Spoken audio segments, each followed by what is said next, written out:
जय माता दी सभी को। हर हर महादेव। आज मैं तंत्र में आप लोगों के लिए लाई हूँ एक प्रबल वशीकरण तिलक।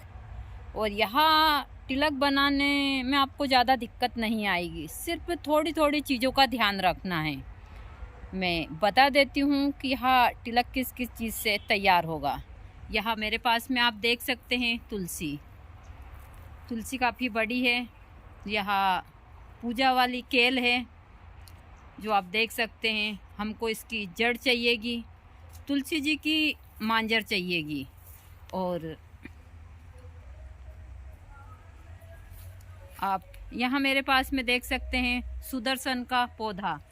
यहाँ है सुदर्शन, और यहाँ सुदर्शन का फूल है। आपने सुदर्शन के फूल इस प्रकार से होते हैं, कभी देखे ना देखे, मुझे इसके बारे में आज आप लोगों को जानकारी देनी है। तो आपको सुदर्शन की जड़ चाहिएगी, तुलसी जी की मांजर चाहिएगी, और केल की जड़। आप इन तीनों चीज़ों से एक ऐसा वशीकरण तिलक तैयार कर सकते हैं जो आपके जीवन में बहुत सारी समस्याओं को स्वतः ही ठीक कर देगा। देखिए, मेरा काम है इन चीज़ों की जानकारी देना। करना या ना करना आपके हाथ में है, लेकिन यदि आप सही तरीके से यह प्रयोग करते हैं तो यह आपके जीवन की रूपरेखा ही बदल देता है। अभी आप मुझसे कहेंगे कि जब माता जी यह सब है, या बहुत सारे लोगों का प्रश्न होता है कि यह सब चीज़ें होती है नहीं होती है। हाँ, तंत्र में हर एक चीज़ होती है, लेकिन इसका तरीका होता है करने का। आपकी भावना अच्छी होनी चाहिए, और आप किस कार्य के लिए कर रहे हैं, आपका उद्देश्य सही होता है तो 100% हर एक कार्य होता है। तंत्र में ऐसी कोई चीज़ नहीं है कि असंभव चीज़ है। तंत्र में हर एक चीज़ संभव है। वह आपकी मेहनत, आपके इष्ट और गुरु के आशीर्वाद से इन चीज़ों के बारे में आप अच्छे से जानते हैं और सारी चीज़ें करते हैं, तो यहाँ चमत्कारी प्रभाव दिखाती है आपके जीवन में। मैं हमेशा सभी को बोलती हूँ। तो आज जो मैं यहाँ प्रयोग आप लोगों को देने जा रही हूँ, अब मैं आप लोगों को आराम से बैठकर सारी चीज़ें बता देती हूँ कि आपको कैसे करना है और किस हिसाब से इन चीज़ों का प्रयोग करना है। आप शनिवार के दिन निमंत्रण दीजिए इनको। तुलसी जी को भी दीजिए, केल के पौधे को दीजिए, और जो सुदर्शन का पौधा है उसको भी दीजिए। इनको निमंत्रण देकर शुक्रवार के दिन प्रातः जल्दी लेकर आइए। तुलसी जी की मांजर ले लीजिए, सुदर्शन की थोड़ी जड़ निकाल लीजिए। सुदर्शन के बारे में बताया जाता है कि यदि सुदर्शन का पौधा आपके घर के ऊपर हो और सुदर्शन के पौधे का आपने सही प्रयोग कर लिया है, तो जिस प्रकार कृष्ण भगवान का सुदर्शन काम करता था, उसी प्रकार यह पौधा भी आपके जीवन में काम करता है। चाहे वह धन की परेशानी हो, नौकरी, बिजनेस, दुकान, मुकदमेबाजी, हर एक कार्य में इसका एक कवच बनता है जो बहुत ही प्रभावशाली है। और मैं आप लोगों को यह जानकारी इसलिए दे रही हूँ, ऐसा नहीं है कि मेरे पास में कुछ नहीं है या फिर मैं संपन्न हूँ, और मैं इन चीज़ों का उपयोग हमेशा करती ही रहती हूँ। तो मुझे भगवती की कृपा से किसी चीज़ की कोई कमी नहीं है, यह भी आप लोग अच्छे से समझ लीजिए। लेकिन जिन चीज़ों से मुझे फ़ायदा हुआ है, मैं चाहती हूँ आप लोगों को भी वह चीज़ें दूँ। तो आप लोग ज़रूर कर देखिए। प्रातः दोनों पौधे, सुदर्शन और केल की जड़ ले लीजिए। आप तुलसी जी की थोड़ी मांजर ले लीजिए। इनको लेते समय आपको श्रीम श्रीम का जाप करना है जितना हो सके, और सुबह सूर्य उदय से पहले यह चीज़ लेनी चाहिए आपको, प्रणाम करते हुए।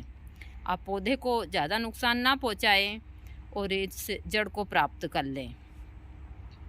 आप जड़ को प्राप्त करने के बाद में घर लाकर धूप दीप कर नैवेद्य अर्पण कर कर और एक पटला लगाएं, पूर्व दिशा में मुंह कर कर बैठें। एक पटला आम का, उसके ऊपर एक पीला कपड़ा बिछाकर, ज़्यादा नहीं तो आपको 11 माला श्रीम श्रीम की जाप कर लें और इसको सिद्ध कर कर फिर वहीं बैठकर आप सिलबत्ते या किसी भी चीज़ की सहायता से थोड़ा सा शुद्ध चंदन या फिर आपके पास में सिंदूर हो तो श्रीम श्रीम का जाप करते हुए ही आप इस अच्छे से इन सबको घिस कर तिलक तैयार कर लें। तिलक तैयार करने के बाद में आप इनकी छोटी छोटी सी, ज़्यादा नहीं तो 21 गोलियां बना लें, जिनको गुटिका बोलते हैं, या फिर आप पाउडर भी बना सकते हैं। पाउडर बनाकर इसको रख लीजिए। रखने के बाद में जब भी आपको किसी भी कार्य के लिए जाना है तो 11 बार श्रीम श्रीम का जाप करते हुए आपको इस तिलक को लगा लेना है और हर उस कार्य को करने की क्षमता रखता है जो असंभव काम है। कोई मना कर दे कि ये कार्य नहीं होगा, यदि आपने श्रद्धापूर्वक यह तिलक तैयार कर लिया और अच्छे से इसको विधि पूर्वक नेम तरीके से आपने सारी चीज़ें ले ली और फिर इसमें अपने काम किया, तो आप सोच भी नहीं सकते कि यह आपके जीवन में क्या चमत्कारी प्रभाव दिखाएगा। देखिए, मेरे खुद के करे हुए प्रयोग हैं, ऐसे बहुत सारे प्रयोग हैं जिनसे लोगों को कारावास जेल हो रही हो या सज़ा हो रही हो उससे मुक्ति मिली है। जीवन में चमत्कारी प्रभाव देखने को मिला है मुझे इन वनस्पतियों से, और वही प्रयोग मैं आप लोगों को दे रही हूँ कि आप अच्छे से करें और इनका फ़ायदा उठाएं। मेरा जीवन ऐसा नहीं है कि संघर्ष से भरा नहीं है, वह संघर्ष एक अलग है मेरे जीवन में, लेकिन इन सब चीज़ों के ही कारण मैं इस संघर्ष से लड़कर और बाहर निकल रही हूँ। कुछ कमियाँ हुआ तो मैं किसी भी कीमत पर पूरी नहीं कर सकती, लेकिन हाँ, जो बहुत सारी दिक्कतें हैं वह मेरी स्वतः ही हल हो जाती है। तो आप लोग यह प्रयोग कर कर ज़रूर देखिए। आगे भी मैं आप लोगों को ऐसे प्रबल वशीकरण देती रहूँगी, चाहे वह वनस्पति के हो, तंत्र को हो, किसी भी चीज़ के हो। देखिए, मेरा काम है इन चीज़ों के बारे में सही जानकारियाँ देना। करना या ना करना वह आप लोगों के हाथ में है। एक साधक का कर्तव्य बनता है कि वह जो चीज़ें उसके पास में है, ईश्वर ने उनको दी है, उसका सही से प्रयोग करे और सामने वाले व्यक्ति को भी अच्छे से उन चीज़ों के बारे में बताए, ताकि वह करके अपने जीवन को सुखी कर ले। एक बार स्वतः आप लोगों को और बता देती हूँ, आप गुरुवार के दिन निमंत्रण देकर शुक्रवार के दिन इस जड़ को प्राप्त कर कर और यह प्रयोग आप करते हैं, तिलक तैयार करते हैं श्रीम श्रीम का जाप करते हुए, तो आपके जीवन में यह बहुत ही चमत्कारी फल देगा। तीनों चीज़ों के पौधे की जड़ और तुलसी जी की मांजर, तो आप कर कर देखिए। भगवती ने चाहा तो आपके जीवन में सारी परेशानियां दूर हो जाएगी और आपका एक जीवन सुखमय और अच्छा